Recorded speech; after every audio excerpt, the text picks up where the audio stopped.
So this is the question for today's video. I hope आप लोगों ने video को पॉज करके क्वेश्चन को पढ़ लिया होगा। अब इस क्वेश्चन को सॉल्व करने के लिए सबसे पहले हमें ये जो कंडीशन गिवन है इसके अकॉर्डिंग एक डायग्राम बनानी थी, जो कि मैंने कंस्ट्रक्ट कर ली है। अब हमारे पास दो ऑप्शंस हैं इस क्वेश्चन को सॉल्व करने के लिए। या तो हम इस Q1 और Q2 दोनों को पॉजिटिव ले सकते हैं, या तो हम इस Q1 और Q2 दोनों ही को नेगेटिव ले सकते हैं। रीज़न बिहाइंड दैट इज़ कि देखिए, अगर फॉर एग्जांपल मैं इन दोनों चार्जेस को पॉजिटिव ले लेती हूँ तो हमारे पास क्या है, अब Q1 और कैपिटल Q ये दोनों पॉजिटिव हैं, तो Q1 इस Q को क्या करेगा, रिपेल करेगा। तो इस डायरेक्शन में ये इसको क्या करेगा, रिपेल करेगा। तो एक फोर्स इसके ऊपर अप्लाई होगी जो कि होगी F1। ये एक इलेक्ट्रोस्टैटिक फोर्स है जो कि Q1 अप्लाई कर रहा है इस कैपिटल Q पे। सिमिलरली अगर Q2 और पॉजिटिव Q, ये जो कैपिटल Q है हमारे पास, ये भी मेरे क्या हैं, पॉजिटिव चार्जेस हैं, तो Q2 भी इस कैपिटल Q को क्या करेगा, रिपेल करेगा इस डायरेक्शन में। तो ये इसके ऊपर एक फोर्स अप्लाई कर रहा होगा, रिपल्सिव फोर्स इस डायरेक्शन में, जिसको हम F2 का नाम दे देते हैं। अब क्योंकि दोनों ही forces equal in magnitude but opposite in direction है, तो ये एक दूसरे को कैंसिल आउट कर सकती हैं, and that's how we can get net electrostatic zero on charge Q, on this charge capital Q। Okay, इसी वजह से हम कह रहे हैं कि या तो हम इस Q1 और Q2 दोनों ही को पॉजिटिव ले सकते हैं या तो नेगेटिव ले सकते हैं, ऑल्टरनेट नहीं ले सकते इस केस में पार्ट ए को सॉल्व करने के लिए। ठीक, अब यहाँ पर क्योंकि हमने कहा है कि F1 और F2 दोनों ही हमारे पास जो है वो इक्वल इन मैग्नीट्यूड हैं, तो हम कह सकते हैं कि F1 is equals to F2, यानी F1 और F2 दोनों फोर्सेस क्या है, मेरे पास बराबर हैं। अब क्योंकि F1 और F2 दोनों ही इलेक्ट्रोस्टैटिक फोर्सेस हैं, तो अगर मैं इनके फॉर्मूले को एक्सपेंड करके लिखूँ तो मैं लिख सकती हूँ कुछ इस तरह से इसके फॉर्मूले को। ये देखें, F1 क्योंकि मेरे पास Q1 और कैपिटल Q के दरमियान की फोर्स थी, divided by the distance between the charges. अब ये जो डिस्टेंस है वो इस Q1 से लेके कैपिटल Q तक का डिस्टेंस है। तो अगर मुझे यहाँ से लेके यहाँ तक का कंप्लीट डिस्टेंस चाहिए तो मैं क्या करूँगी, इन दोनों को सिंपली ऐड अप कर दूँगी। तो ये नीचे जो डिस्टेंस आया है ये दोनों को ऐड अप करने पे आया है।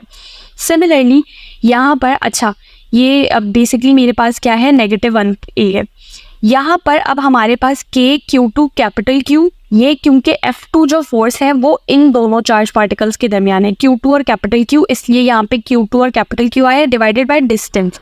अब इसका जो डिस्टेंस है उसके लिए आप देखें कि हमें ये वाला डिस्टेंस रिक्वायर्ड है, ये वाला डिस्टेंस जो हमें नहीं पता है कि क्या है, बट हम जानते हैं कि ऑरिजिन से लेके Q2 तक का जो डिस्टेंस है वो है कैपिटल A, यहाँ से लेके यहाँ तक का जो डिस्टेंस है वो है कैपिटल A, और यहाँ से लेके यहाँ तक का जो डिस्टेंस है वो है 0.5a। तो अगर मुझे ये डिस्टेंस चाहिए तो मैं इस कैपिटल A में से 0.5a को क्या कर दूंगी, सबट्रैक्ट कर दूंगी, तो मुझे ये वाला डिस्टेंस मिल जाएगा। इसलिए यहाँ पर हमने a - 0.5a का स्क्वायर किया है। अब नेक्स्ट हम क्या कर सकते हैं, देखिए क्योंकि दोनों ही साइड पे मेरे पास कैपिटल K है तो मैं यहाँ से कैपिटल K को कैंसिल आउट कर सकती हूँ। दोनों साइड पे मेरे पास Q है कैपिटल, तो मैं इसको कैंसिल आउट कर सकती हूँ। अगला स्टेप मैं क्या कर सकती हूँ कि मैं इसके ये जो -a + 0.5a होल स्क्वायर है इसको मैं सिंप्लीफाई कर सकती हूँ। तो ये मेरे पास क्या बन जाएगा, ये मेरे पास बन जाएगा Q1 डिवाइडेड बाय, अब इसको अगर मैं करूँगी ये मेरे पास बनेगा 1.5, ठीक है, और उसके बाद उसका अगर मैं स्क्वायर करूँगी तो वो मेरे पास बनेगा 2.25a स्क्वायर। तो इसको हम कह लेते हैं 2.25a स्क्वायर।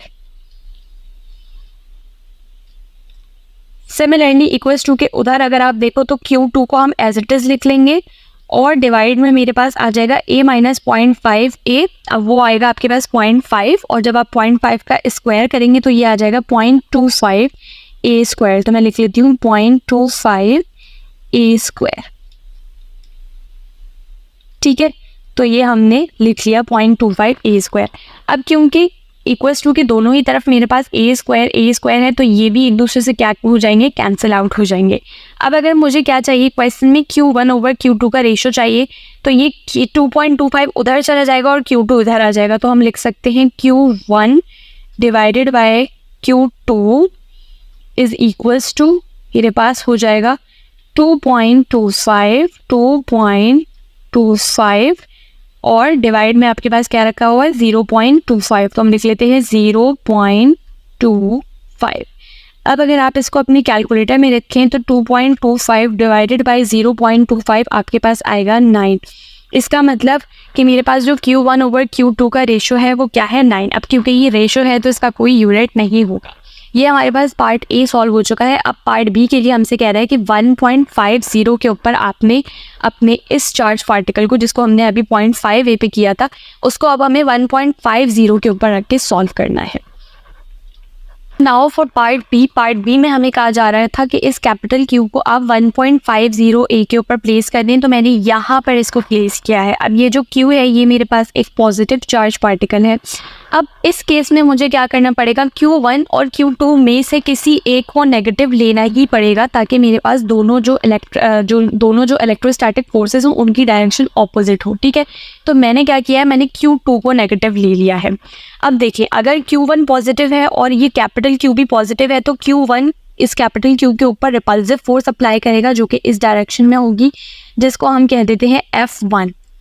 सिमिलरली अगर Q2 नेगेटिव है और ये कैपिटल Q पॉजिटिव है, तो Q2 इस Q को अपनी तरफ अट्रैक्ट करेगा, तो ये इसको इस तरफ एक इसके ऊपर इलेक्ट्रोस्टैटिक फोर्स अप्लाई कर रहा होगा, जिसको हम F2 का नाम दे देते हैं।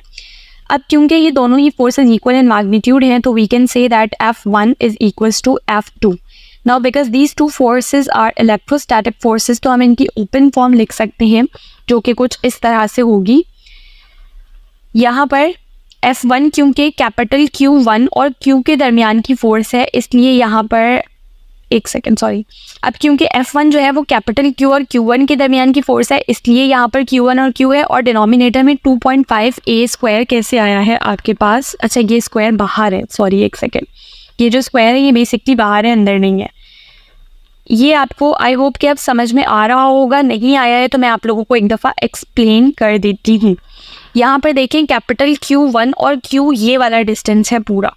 तो अब अगर मुझे ये डिस्टेंस चाहिए तो मुझे a प्लस 1.5a करना पड़ेगा। तो ये क्या बन जाएगा मेरे पास 2.5a का होल स्क्वायर, यानी r स्क्वायर होता है ना, तो r मेरे पास क्या है 2.5a। सिमिलरली F2 जो है वो मेरे पास Q2 और Q के दरमियान की फोर्स है, यानी ये वाली फोर्स है। अब जो डिस्टेंस है मेरे पास वो कैसे आया है कि मुझे पता है यहाँ से यहाँ तक का डिस्टेंस है a और यहाँ से यहाँ तक कंप्लीट डिस्टेंस 1.5a है। तो अगर मुझे ये वाला डिस्टेंस चाहिए, ये वाला, तो मैं क्या करूँगी 1.5a में से a को क्या कर दूँगी, सब्ट्रैक्ट कर दूँगी। तो मेरे पास क्या आया 0.5a, और क्योंकि r स्क्वायर होता है इसलिए यहाँ पर स्क्वायर आया है। अब हम क्या कर सकते हैं कि इक्वल्स टू के दोनों साइड पे जो भी कॉमन टर्म्स हैं उनको कैंसिल आउट कर सकते हैं। तो k कैंसिल आउट हो जाएगा और q कैंसिल आउट हो जाएगा। सिमिलरली यहाँ से भी कैंसिल आउट हो जाएगा। अब हम क्या कर सकते हैं, डिनोमिनेटर्स को सिंप्लीफाई कर सकते हैं। तो ये मेरे पास हो जाएगा Q1 डिवाइडेड बाई 2.5a का होल स्क्वायर, जो आपके पास आएगा वो आएगा 6.25, और a स्क्वायर आप लिखना चाहें तो लिख लें, ना लिखना चाहें ना लिखें। आपको पता ही है कि इसने कैंसिल आउट हो जाना है, तो मैं नहीं लिख रही। ठीक है, equals to Q2 divided by 0.5 का जो आपके पास स्क्वायर आता है वो आता है 0.25। तो हम यहाँ पे लिख लेते हैं 0.25, और a स्क्वायर मैंने इसलिए नहीं लिखा क्योंकि मुझे पता है वो कैंसिल आउट हो जाएंगे। अब अगर मुझे Q1/Q2 का रेशियो चाहिए तो मैं क्या लिख सकती हूँ, इस टर्म को, इस इक्वेशन को अपना Q1/Q2 की फॉर्म में मैं लिख सकती हूँ। Q1/Q2 इज इक्वल्स टू, ये 6.25 ऊपर चला जाएगा तो ये हो जाएगा 6.25 डिवाइडेड बाय 0.25। तो हम लिख लेते हैं 6.25 डिवाइडेड बाय 0.25। सो जब आप इसको अपनी कैलकुलेटर में पुट करेंगे तो जो आपके पास आंसर आएगा इसका वो आएगा 25। अब यहाँ पर हमारा क्वेश्चन फिलहाल ख़त्म नहीं होता है। रीज़न क्या है, देखिए, हमने Q1 को तो पॉजिटिव लिया था लेकिन हमने Q2 को नेगेटिव लिया था। ठीक, और यहाँ पे अगर हम इक्वेशन को याद करें तो यहाँ पे मेरे पास ये मॉड लगा हुआ होता है, इसलिए हम इस मॉड की वजह से सिर्फ मैग्नीट्यूड की बात करते हैं, लेकिन एक्चुअली तो मेरे पास Q2 जो है वो एक नेगेटिव चार्ज पार्टिकल है। तो जब मॉड हटेगा तो Q1 पॉजिटिव होगा और Q2 क्या होगा, नेगेटिव होगा। तो पॉजिटिव डिवाइडेड बाय नेगेटिव का जो आंसर आता है आपके पास वो हमेशा नेगेटिव आता है। तो ये मेरे पास -25 का रेशो होगा। सो ये हमारा पार्ट ए और पार्ट बी दोनों सॉल्व हो चुके हैं। आई वो आप लोग को क्वेश्चन समझ में आ गया होगा। कोई क्वेरी है मुझसे कमेंट सेक्शन में पूछें। चैनल को सब्सक्राइब करना मत भूलिए। वीडियो को अपने फ्रेंड्स के साथ भी शेयर करिए।